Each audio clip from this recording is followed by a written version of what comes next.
Ce qui vient de se passer au Venezuela, contrairement aux apparences, est un avertissement supplémentaire à l'ensemble des gouvernements et des pays en lutte pour leur souveraineté totale. C'est un avertissement pour l'Iran, où Donald Trump menace désormais d'intervenir pour soutenir des manifestants contre le gouvernement. C'est-à-dire, en réalité, soutenir le coup d'État. C'est un avertissement pour la Fédération de Russie, où, à travers son proxy, l'Ukraine, l'OTAN essaye de tuer le président Poutine en tirant sur sa résidence. Ce sont les mêmes procédures. C'est un avertissement pour la Chine, qui, confrontée à la crise de Taïwan et de Hong Kong, eh bien, devrait bien voir que d'avoir laissé se faire l'invasion du Venezuela, cela n'exclut pas que dans les plans américains, l'invasion militaire de la Chine soit dans les bacs. C'est un avertissement sans frais pour les pays africains, panafricanistes, révolutionnaires, et ici, notamment l'Alliance des États du Sahel, qui peut le plus, peut le moins. La méthode utilisée par le président impérialiste américain contre le président vénézuélien indique celle qu'il aimerait bien pouvoir utiliser pour rétablir la suprématie des Occidentaux sur l'uranium, sur l'or, sur le gaz, sur le pétrole, sur le café, le cacao, le coton, sur les richesses faramineuses de l'Afrique, depuis le Sahel jusqu'à la pointe du Cap d'Afrique du Sud. Donald Trump, qui a positionné des navires de guerre dans le golfe de Guinée, affiche sa volonté de kidnapper en réalité tous les dirigeants de ce monde qui ne se soumettent pas au dieu dollar.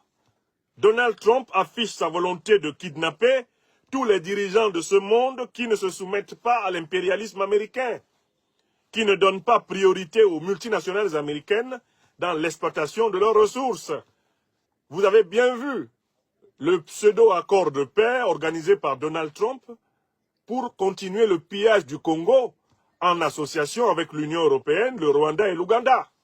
Ce fameux accord de paix, qui n'est rien d'autre qu'en réalité un accord de dépossession du peuple congolais de ses richesses. Tshisekedi l'a signé, probablement parce qu'il craignait même que Trump soit capable de le faire enlever à Kinshasa et l'amener à Washington pour le juger. Donc il faut que l'Afrique en lutte, l'Afrique résistante, reçoive 5 sur 5 le message de Trump. Il dit aux peuples africains ce qu'il a dit aux peuples latino-américains, ce qu'il dit aux peuples asiatiques, aux peuples du Moyen-Orient, ce qu'il dit aux peuples russes. Nous nous donnons les moyens de vous imposer notre volonté par la force. Nous nous donnons les moyens de kidnapper vos leaders s'ils ne nous obéissent pas le doigt sur la couture. Nous nous donnons les moyens d'imposer l'ordre impérialiste américain et occidental sur la terre parce que nous savons que l'Occident est la partie la plus pauvre du monde. Et il est hors de question que nous acceptions que le monde qui est plus riche que nous impose de négocier ses richesses avec lui. Nous allons continuer à piller le monde, à arracher ce que nous n'avons pas. Il est hors de question que nous commercions, que nous négocions. Il est hors de question que nous cherchions des solutions de consensus avec vous, parce que si nous entrons dans un consensus sur l'uranium, sur l'or, sur le manganèse, nous allons nous appauvrir et vous allez vous enrichir.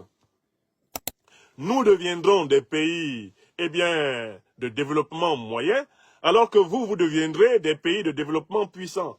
Donc, il est hors de question que nous vous laissions devenir puissants. Nous vous avons déclaré la guerre.